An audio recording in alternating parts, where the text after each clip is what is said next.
Vamos a orar, amados, para poner esta meditación de la palabra en sus manos. Amado Dios, te damos gracias, Señor. Bendicimos tu nombre. Señor, tú has dicho que no solo de pan vivirá el hombre, sino de toda palabra que sale de tu boca. Queremos buscar en tu palabra, Señor, ese pan de vida que alimenta nuestra alma. Ayúdanos a encontrarlo. Primeramente al que predica, Señor, y también a todo el resto de los hermanos y aquellos que puedan escuchar esta enseñanza. Te damos gracias, ponemos nuestro corazón delante de ti, en el nombre de Cristo Jesús. Amén y amén. En esta mañana el Señor me colocaba en mi corazón para compartir con ustedes un temita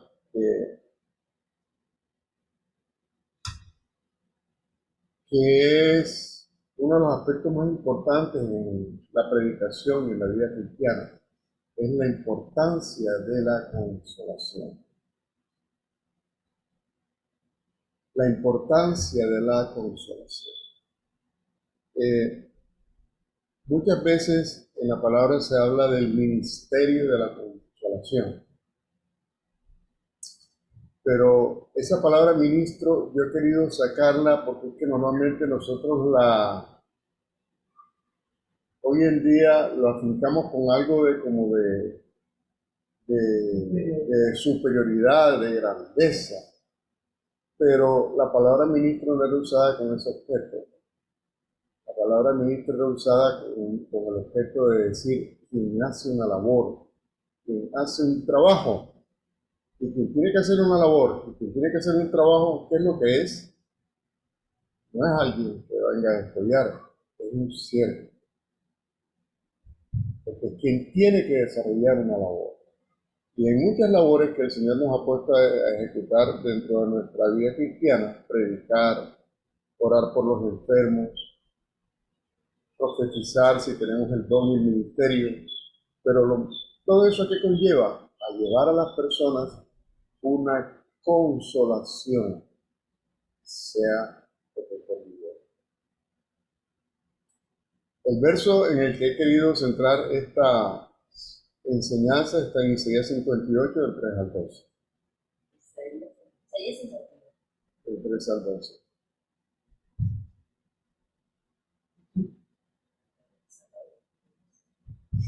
¿No?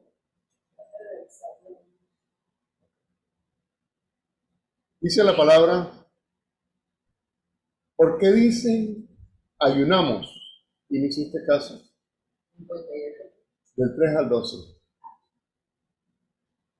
¿Por qué dicen ayunamos y no hiciste caso? Humillamos nuestras almas y no te diste por entendido. He aquí que en el día de vuestro ayuno buscáis vuestro propio gusto y oprimís a todos vuestros trabajadores. He aquí que para contiendas y debates ayunáis y para herir con el puño únicamente. No ayunéis como hoy, para que vuestra voz sea oída en lo alto. Es tal el ayuno que yo escogí, que de día aflige el hombre su alma, que incline su cabeza como junco y haga cama de silicio y de ceniza. ¿Llamaréis esto ayuno y día agradable a Jehová? ¿No es más bien que el ayuno que yo escogí, desatar las ligaduras de impiedad, soltar las cargas de opresión y dejar libres a los quebrantados y que rompáis todo yugo? No es que partas tu pan con el hambriento y a los pobres errantes, albergues en casa, que cuando veas al desnudo lo curas y no te escondas de tu hermano. Entonces nacerá tu luz como el alba y tu salvación se dejará ver pronto. E irá tu justicia delante de ti y la gloria de Jehová será tu retaguardia. Entonces invocarás y te oirá Jehová. Clamarás y dirá él, heme aquí, si quitares de en medio de ti el yugo, el dedo amenazador y el hablar vanidad. Y si dieres tu pan al hambriento y saciares al alma afligida, en las tinieblas nacerá tu luz y tu oscuridad será como mediodía. Jehová te pastoreará siempre y en las sequías saciará tu alma y dará vigor a tus huesos y serás como huerto de riego y como manantial de aguas, cuyas aguas nunca faltan. Y los tuyos edificarán las ruinas antiguas, los cimientos de generación y generación levantarás, y serás llamado reparador de portillos, restaurador de calzadas, para habitar.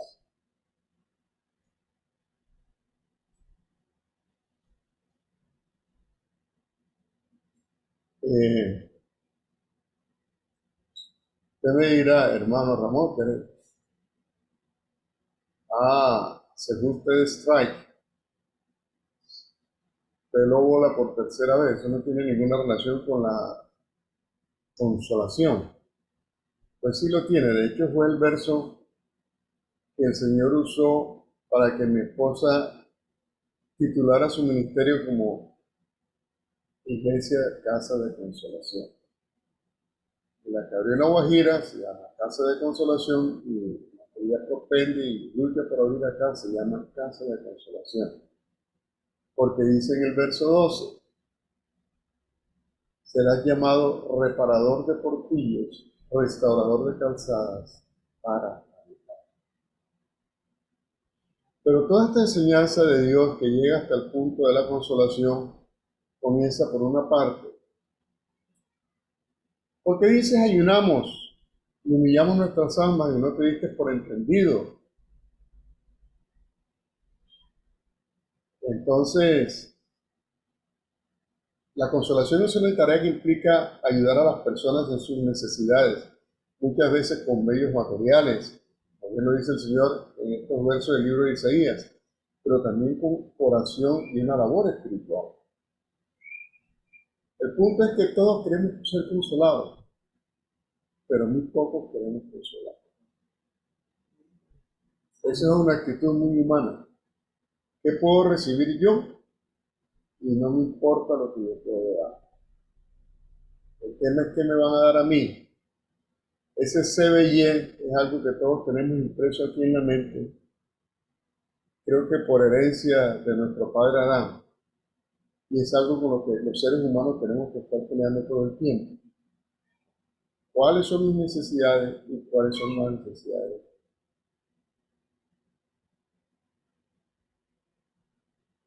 Dice el Señor en ese primer verso que los hombres cuando ayunamos y no recibimos respuesta, nos quejamos ante Él y le dicen, no me has consolado, no has venido a mí.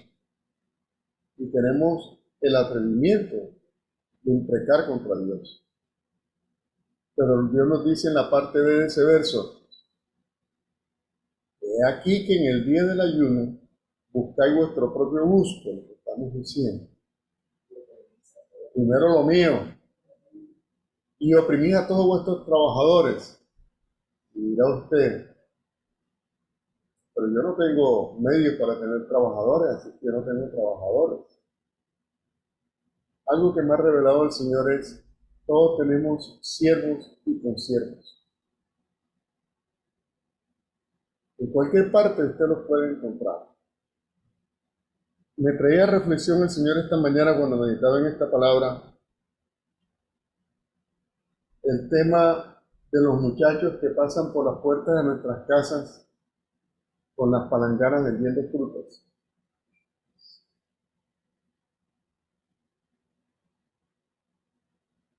Yo he hablado con muchos de ellos y hay uno que en especial es objeto de todo mi aprecio.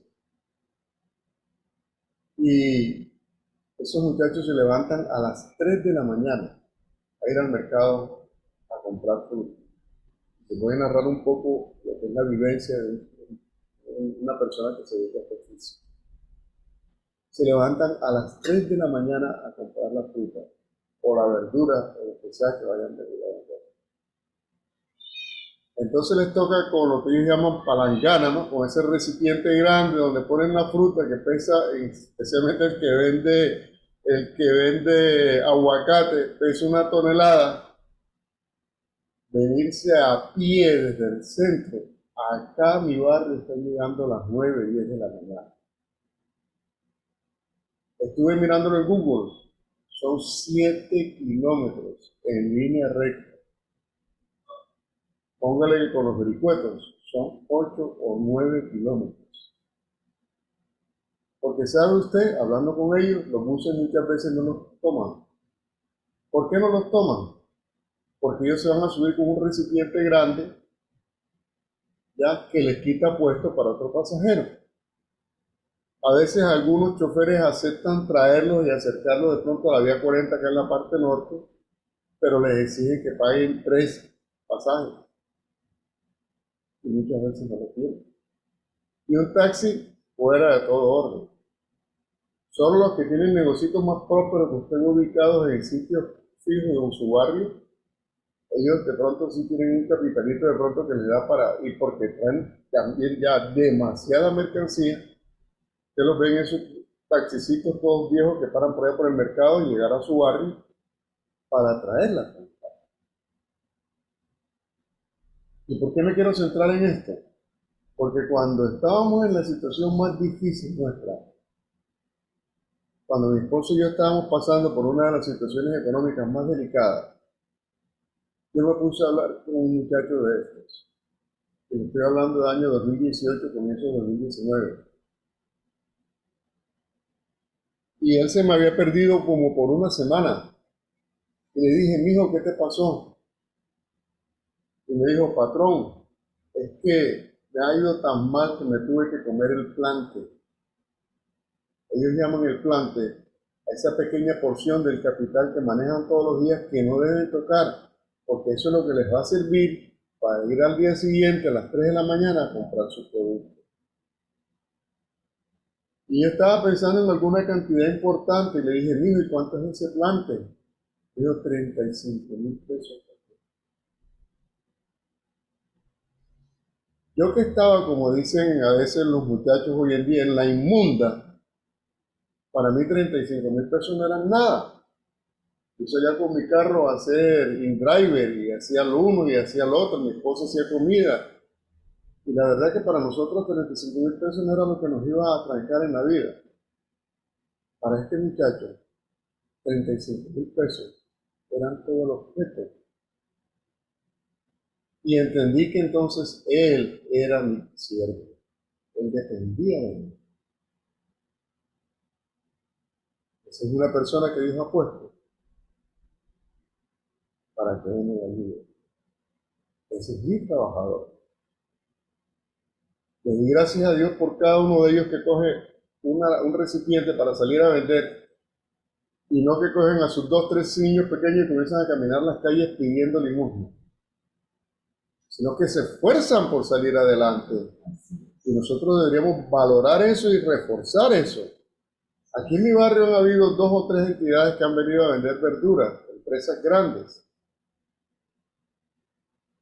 Pero yo así ellos me vendan el aguacate más barato que lo que me vende mi muchacho, yo se lo compro a él. Claro, hay otras cosas que compro allá porque yo sé que ese almacén también le da empleo a muchos muchachos y otra cosa. Y hay todo un beneficio dentro de la sociedad por eso. Pero yo, así me lo den más barato allá, ahí en la puerta de mi casa lo pago.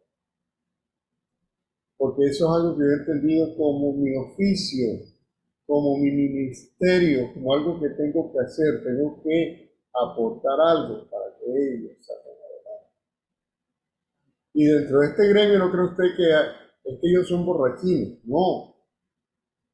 Muchos de ellos usted lo ve de lunes a domingo caminando las calles del barrio. Y le aseguro que si tomaran alcohol no harían eso, no harían eso. Porque algo que tiene el alcohólico, cuando alguien pobre es alcohólico, es que se le pierde. Porque la borrachera es de tal magnitud que al día siguiente no se levanta ni siquiera.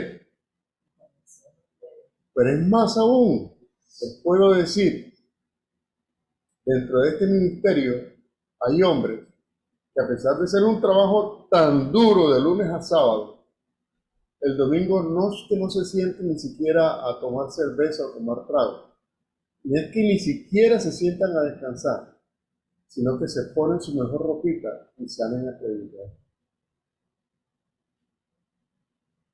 Dios nos dio el privilegio de conocer a un hombre de estos. y lo llevamos a la iglesia en La Guajira. Y la verdad es que el Señor le dio unción a este muchacho. Lo íbamos a llevar y por un fin de semana, pero le dio tanta unción que le hicimos unos eventos en la plaza del pueblo y fueron muchos los que se congregaron y los que vinieron a Cristo a través de la predicación de este muchacho. Que terminamos quedándonos con él casi semana y media.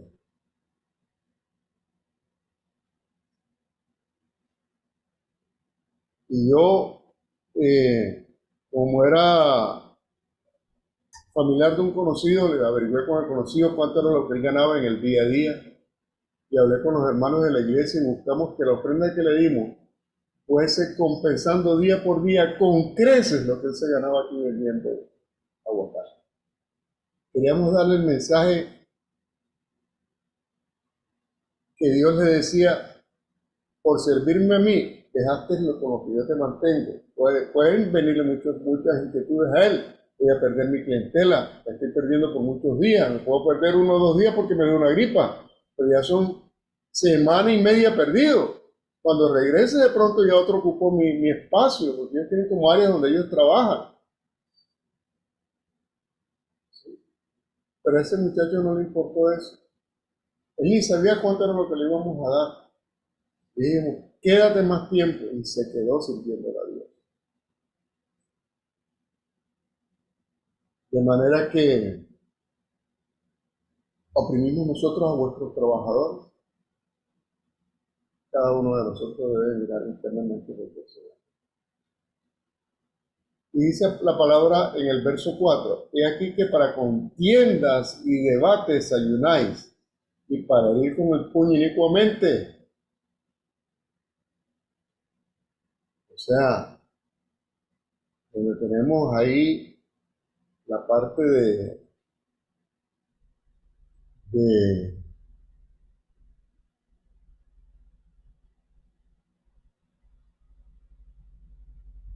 los fines más mezquinos y personales que uno puede tener cuando busca a Dios. Pero lo que dice Dios es precisamente lo contrario. Primero debo arreglar los asuntos con mi prójimo, poner de manifiesto ese amor por mi prójimo. Y lo dice en el verso 6, no es bien el ayuno que yo escogí, desatar las ligaduras de impiedad, soltar las cargas de opresión y dejar libre a los quebrantados, y que rompáis todo yugo.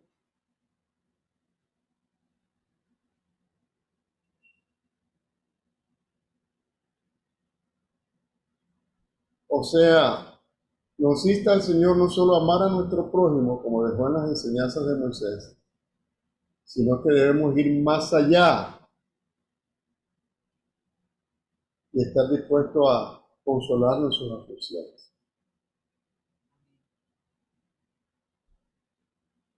Dice el verso 7, no es que partas tu pan con el hambriento y a los pobres, errantes, albergues en casa y cuando veas al desnudo lo cubras y no te escondas de tu hermano.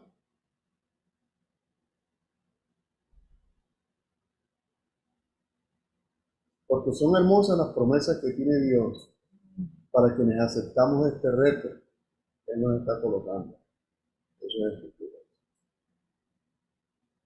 Son tan preciosas, medítela una a una, y se las voy a leer una a una. Entonces nacerá tu luz como el alba. ¿Puede creer eso? Nacerá tu luz como el alba. El Señor no está diciendo que vamos a tener carros y becas, pero está diciendo que nuestra luz nacerá como el alba cuando cumplamos los cometidos que nos está pidiendo. Y dice, y tu salvación se dejará ver pronto e irá tu justicia delante de ti. De manera que si usted tiene una situación en que están siendo injustos con usted,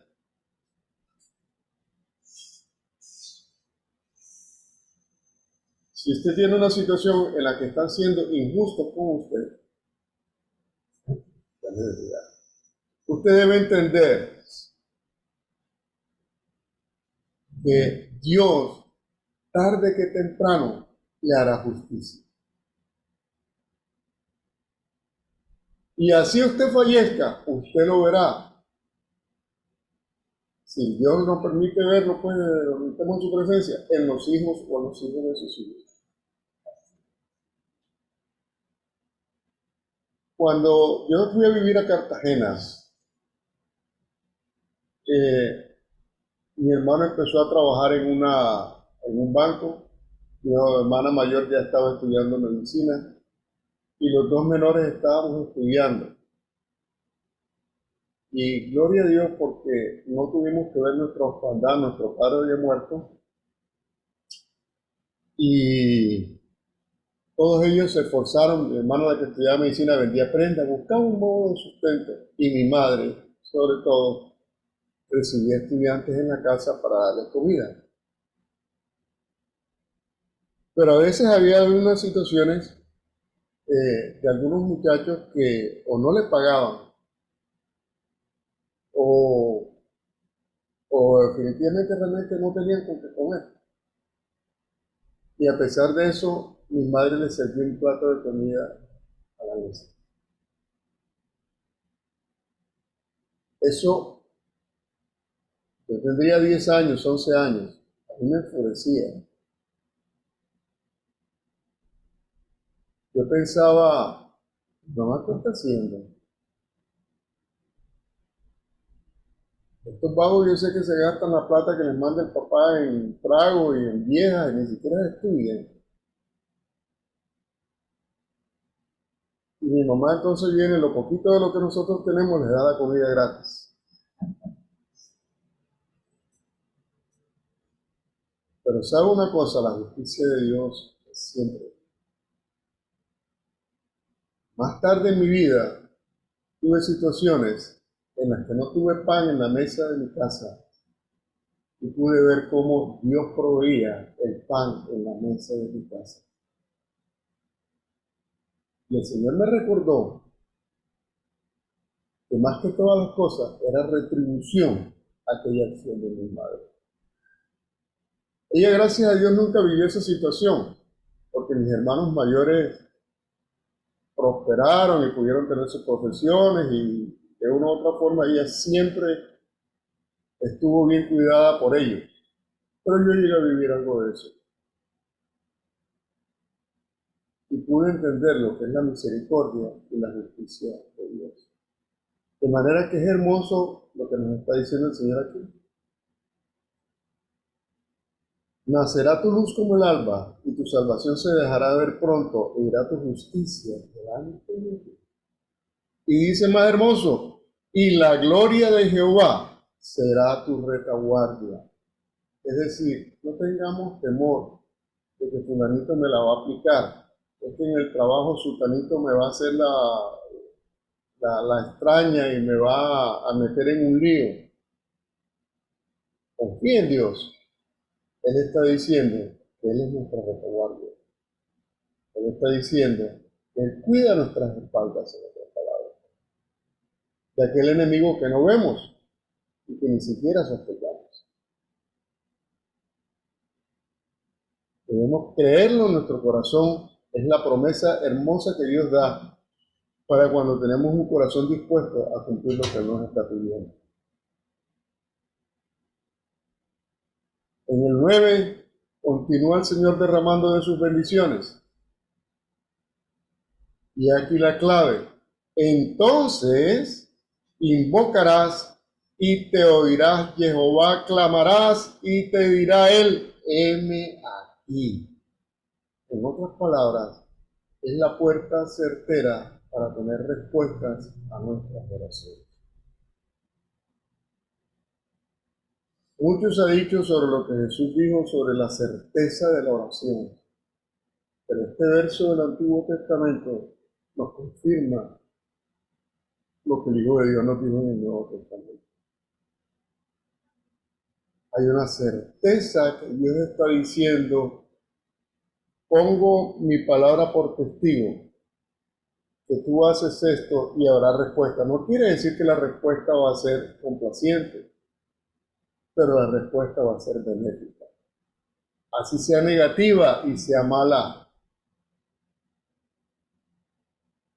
Porque Porque cuando yo le pido a Dios la voluntad, como lo decíamos en la enseñanza del domingo pasado,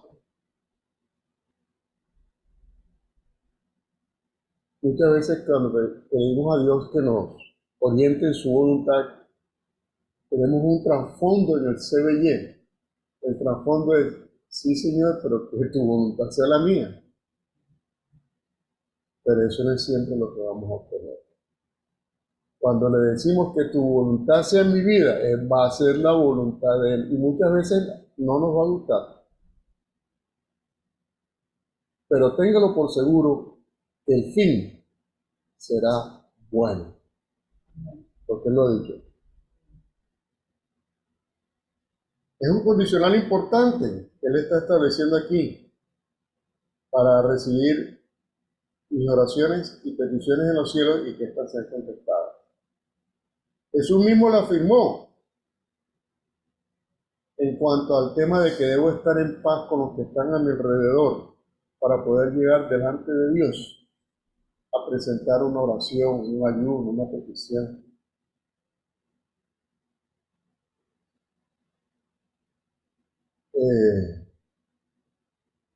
Caramba, se me quedó la cita en otro lado. En el libro de Mateo, creo que es 5:21, es 5:21. Mateo 5:21. No, porque lo voy a leer de la versión 1602, que es la original. Sí. Y este texto siempre lo leo de aquí por algo que les voy a explicar más adelante. Pero siempre me verán leyendo este texto de esta versión, porque desgraciadamente en la versión que nosotros manejamos normalmente está mutilado. Y hay una finalidad perversa de los hombres en esa mutilación que hicieron las cosas. En el verso 21 dice, habéis oído que fue dicho por los antiguos, no matarás, mas cualquiera que matare estará expuesto a juicio. Y en el 22 nos dice, pero pues yo pues os digo, que cualquiera que se enojare sin causa con su hermano, y esa es la palabrita que fue mutilada, estará expuesto a juicio. Y cualquiera que dijera a su hermano raca estará expuesto al concilio. Y cualquiera que dijera a su hermano, que a su hermano dijera necio, estará expuesto al fuego del infierno. Mire, muchas veces somos muy rápidos con nuestra lengua. Dios está diciendo en la primera fase, yo sé que te vas a ir ya. Yo sé que vas a tener conflictos.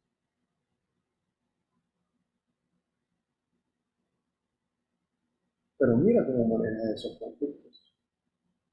Tienes derecho a ir. El apóstol Pablo dejó en las mismas escrituras una semblanza de una molestia de él con alguien que le hacía la vida imposible.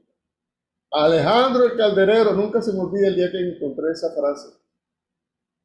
Porque sin este verso le sonaba fuera de contexto. Pero ¿cómo así?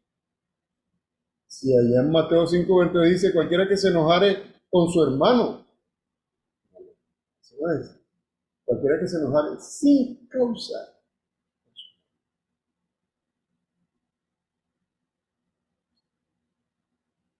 Pero va más allá en el verso 23, que es la parte que colige y concuerda con lo que ha dicho Isaías. Por tanto, si trajeres tu presente al altar y allí te acordares que tu hermano tiene algo contra ti, deja allí tu presente delante del altar, ve, reconcíliate primero con tu hermano, entonces ven y ofrece tu presente.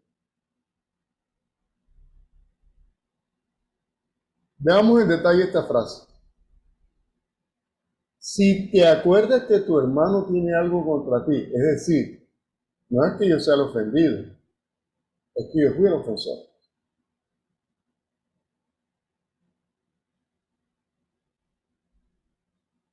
Nuevamente Jesús nos está diciendo que debemos primero arreglar esas desavenencias con mi hermano. De lo contrario, mi ofrenda, mi oración, mi ayuno, mi petición, amados, se va a encontrar con un cielo de bronce, cerrado hasta las últimas consecuencias. Otra vez, el conflicto, querámoslo o no, como les decía ahora, que es algo inherente al ser humano. Siempre recuerdo la frase de un pastor en una boda, en una ceremonia nupcial, hablándole a los nuevos contrayentes y les decía, cuando yo un matrimonio en el que no hay conflictos, le digo a mí mismo, esto anda muy mal, aquí hay algo malo, porque quiere decir que uno de ellos está cediendo a toda hora y eso está mal.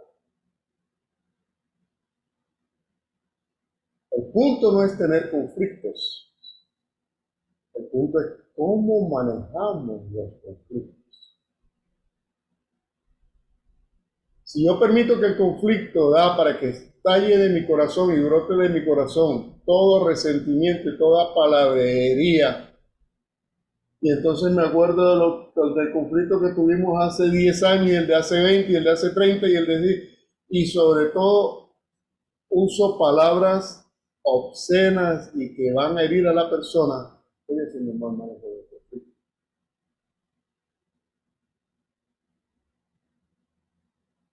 Pero no es eso lo que dijo el Señor.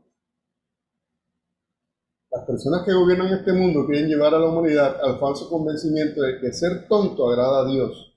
Nada más lejos de la realidad. El apóstol Pablo nos lo confirmó con su pelea con Alejandro Calderera. Él la trajo delante de Dios y delante de la congregación porque lo dejó en una carta escrita. Toda la maldad que este hombre le hacía. Y clamó justicia ante Dios por eso. Porque no tanto que se la hacía él, se la hacía el evangelio que era predicado. Se la hacía a la iglesia que estaban haciendo.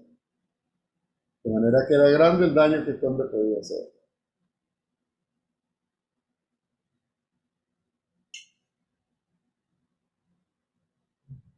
Ese es el objetivo que en el verso 22 suprimieron la frase sin causa. Es un concepto humanista metido dentro de la doctrina cristiana que nos ha llevado a un errado manejo de nuestras relaciones. Vuelvo a enfatizar, los conflictos son necesarios en las relaciones humanas porque ellos depuran, limpian nuestro corazón. Lo que sí es absolutamente dañino es un mal manejo del conflicto.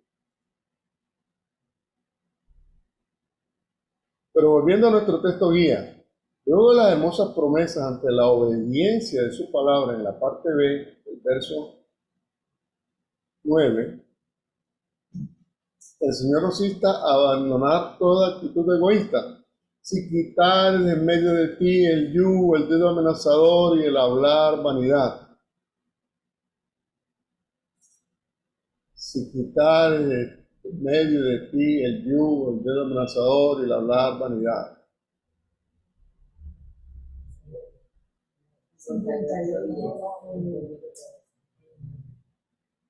Y en el verso 10 nos dice una frase que para mí lo resume todo. Y si dieres tu pan al hambriento y saciares el alma afligida, en las tinieblas nacerá tu luz y tu oscuridad será como el mediodía. Saciar el alma afligida no es otra cosa que consolar.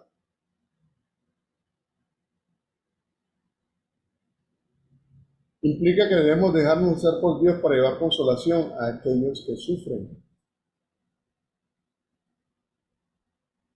Por eso no lo voy a llamar como ministerio, esta es la servidumbre de la consolación que tenemos la obligación, todos los cristianos, de ejercer. Todos los cristianos tenemos la obligación de ejercerla. Pero más hermosas las promesas con las que concluye este mensaje. En las tinieblas nacerá tu luz y tu oscuridad será como el mediodía. Y dice, Jehová te pastoreará siempre. Y en las sequías saciará tu alma y dará vigor a tus huesos. ¿Qué está diciendo ahí? Que voy a pasar por problemas. Que voy a tener situaciones en las que voy a necesitar ser consolado por Dios. Pasaré por sequías, y por dolor en mis huesos, por enfermedades, por atribulaciones, por lo que quiera hacer. Pero serás como huerto de riego, como manantial de aguas, cuyas aguas nunca faltan. Y los tuyos edificarán las ruinas antiguas, los cimientos de generación y generación levantarás, y serás llamado, vuelvo e insisto en esto, reparador de portillos, restaurador de calzadas, para evitar. Consolador, consolación.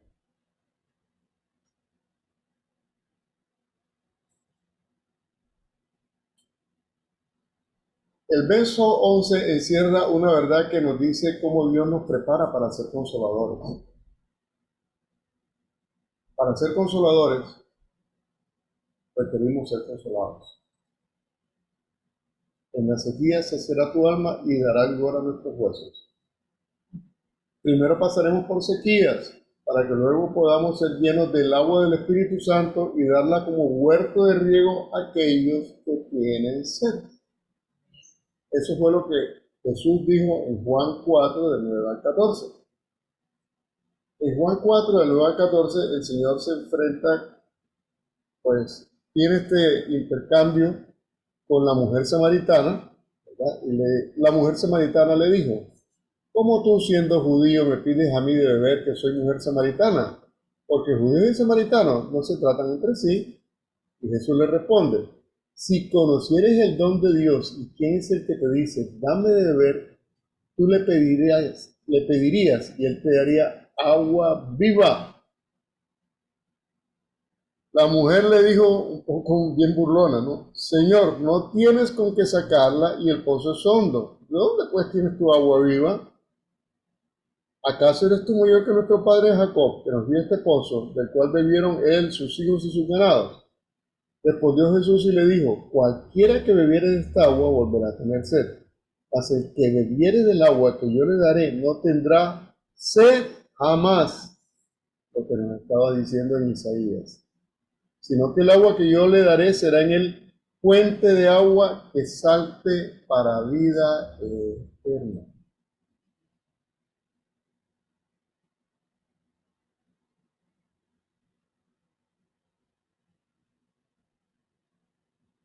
Por eso quise usar la palabra, no quise usar la palabra ministerio, porque quería enfatizar que no es un punto de destaque, es un punto de ser siervo, de ser servidor del trabajo de la consolación. En 2 Corintios 1, del 3 al 11, está el pasaje que muchos han titulado Ministerio de la Consolación. Lo escribió el apóstol Pablo. 2 Corintios, capítulo 1, del 3 al 11. Y nos decía el apóstol en esa parte: bendito sea el Dios y Padre de nuestro Señor Jesucristo, Padre de misericordia y Dios de toda consolación, el cual nos consuela en todas nuestras tribulaciones, para que nosotros podamos también consolar a los que están en cualquier tribulación, por medio de la consolación con que nosotros somos consolados por Dios. Es decir, que se seque la sequía de nuestro corazón, como decía en Isaías, para que entonces pueda ser llena del agua del Espíritu Santo, y entonces podamos nosotros ir con esa agua buena, no en nuestros propios criterios y conceptos, y dar agua al que tiene sed. Porque de la manera que abundan en nosotros las aflicciones de Cristo, así también abundan por el mismo Cristo nuestra consolación. Pero si somos atribulados, es para vuestra consolación y salvación, o si somos consolados, es para vuestra consolación y salvación, lo cual se opera en el sufrir las mismas aflicciones que nosotros también padecemos. Y nuestra esperanza respecto de vosotros es firme, pues sabemos que así como sois compañeros de las aflicciones, también lo sois en la consolación. Porque, hermanos, no queremos que ignoréis acerca de nuestra tribulación que nos sobrevino en Asia, porque fuimos abrumados sobremanera, más allá de nuestras fuerzas, de tal manera que aún perdimos la esperanza de conservar la vida. Pero tuvimos en nosotros mismos sentencia de muerte, para que no confiésemos en nosotros mismos, sino en Dios que resucita a los muertos. Es decir, fueron llevados hasta un punto en que dijeron: ya no, pues, No tengo manera de salir de este hueco. Estoy frito. O sea, aquí se acabó todo o se cerró todo. Pero tuvimos en nosotros mismos sentencia de muerte para que no confiásemos en nosotros mismos, sino en Dios que resucita a los muertos, el cual nos libró y nos libra, y en quien esperamos que aún nos librará de tan gran muerte. Cooperando también vosotros a favor nuestro con la oración, para que por muchas personas sean dadas gracias al favor por el don concedido a nosotros por medio de muchos. El ministerio de la consolación.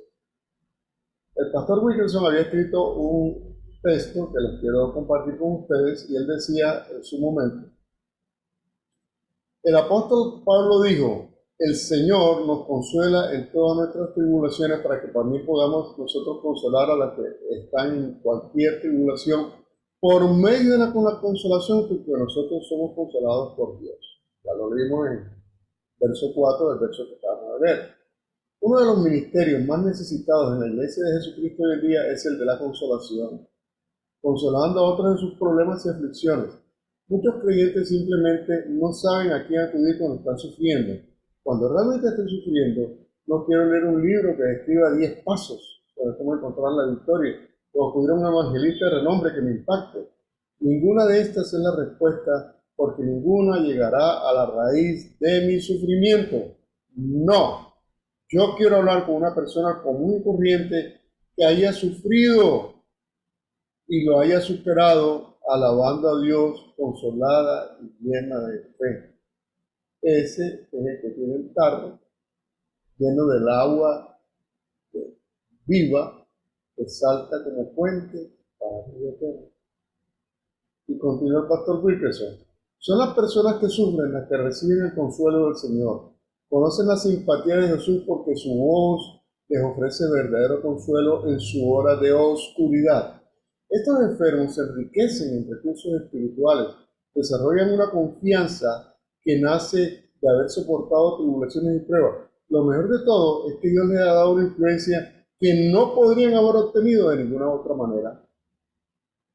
Dice el pastor, pienso en Corrie ten Boom y la maravillosa experiencia que fue para miles de personas que se sentaron y la escucharon hablar sobre Jesús. Muchos pastores y líderes de Estados Unidos se sintieron consolados y alentados por esta mujer antes desconocida, porque su sufrimiento había producido una riqueza de conocimiento del Señor. Ella recibió abundante consuelo del Espíritu Santo y lo usó como una influencia para Jesús. Pablo podía regocijarse en su sufrimiento porque sabía que era para beneficio de los demás. Dio sus pruebas como una especie de escolarización por la que estaba pasando. Él podría decir, Dios tiene un propósito en esto porque me está entrenando. Habrá personas que van a necesitar el consuelo que yo he recibido en mi sufrimiento. Pablo se refirió a su Padre Celestial como Padre de misericordia y Dios de toda consolación. El verso 3. Él vio el corazón glorioso y compasivo de Dios, nos animó a recibir el consuelo de Dios con gozo y luego compartirlo.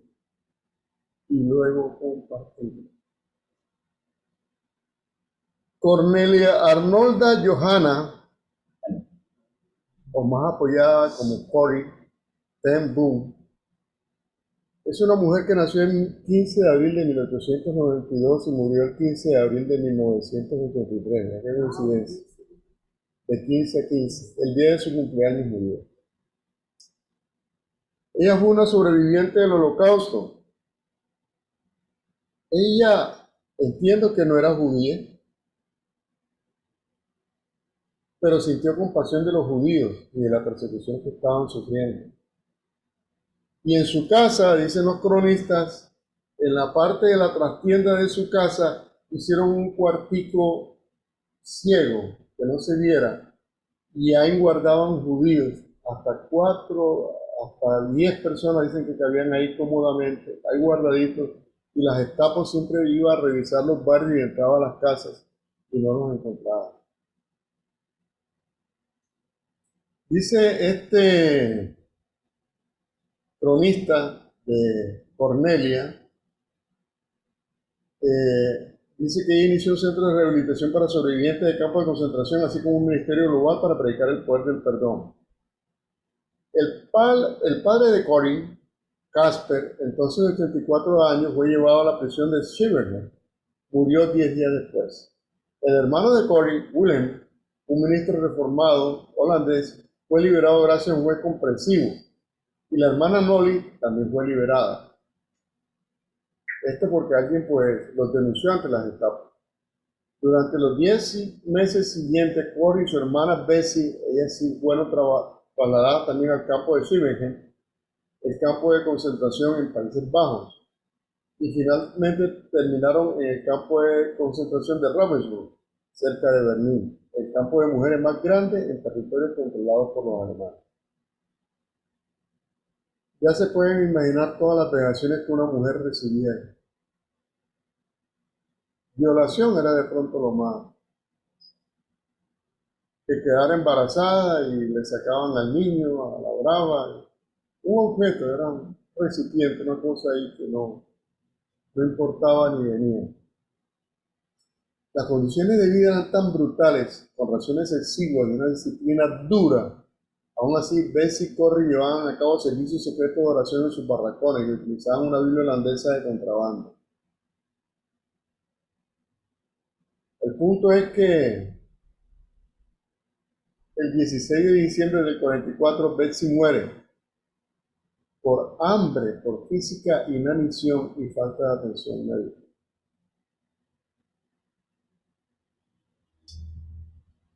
Pero esta mujer, en su lecho de muerte, Cory relata que no tenía resentimiento contra Dios. Antes, sus últimas palabras fueron estas.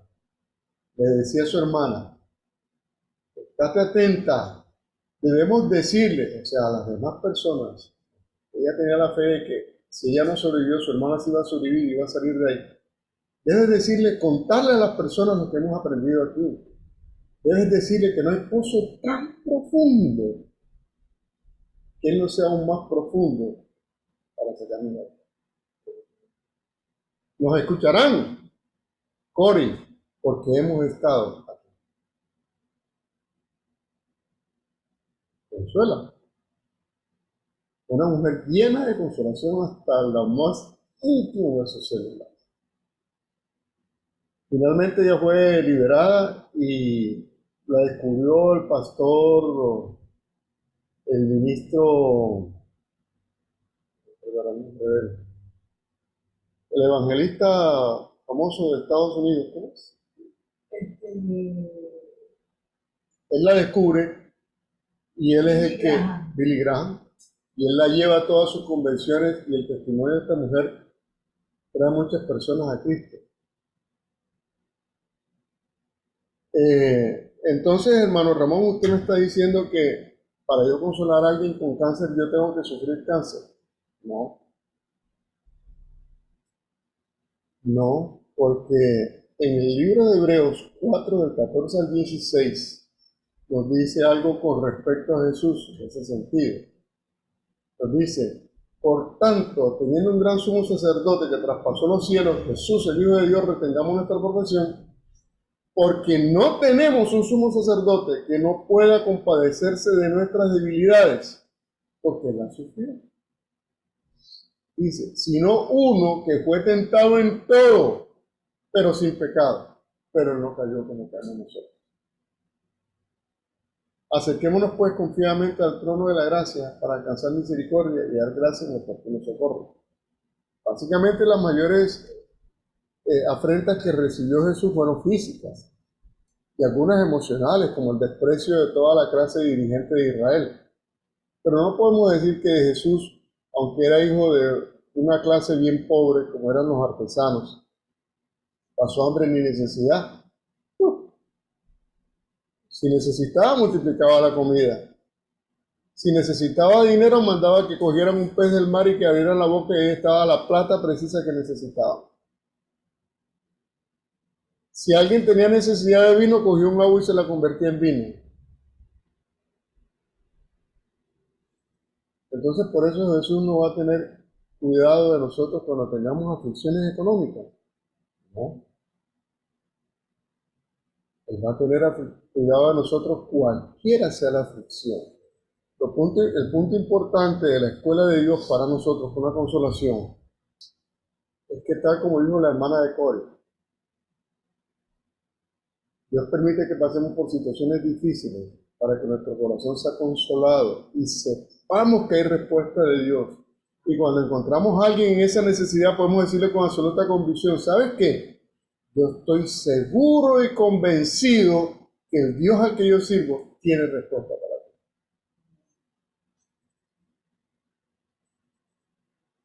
Eso es lo importante en esta consolación. Vamos a orar. Amado Señor, te damos gracias por tu amor y tu misericordia. Te pedimos, oh Dios, que nos ayudes a llevar este trabajo, esta labor, esta servidumbre de servir a nuestros hermanos con la consolación, de poder ir al afligido, que no cerremos nuestro corazón contra nuestro hermano, que no nos escondamos de él, sino que busquemos, Señor, llevar ese consuelo que tú nos has dado a nosotros y que consolemos como nosotros hemos sido consolados. En el nombre de Cristo Jesús, danos fuerzas. Amén.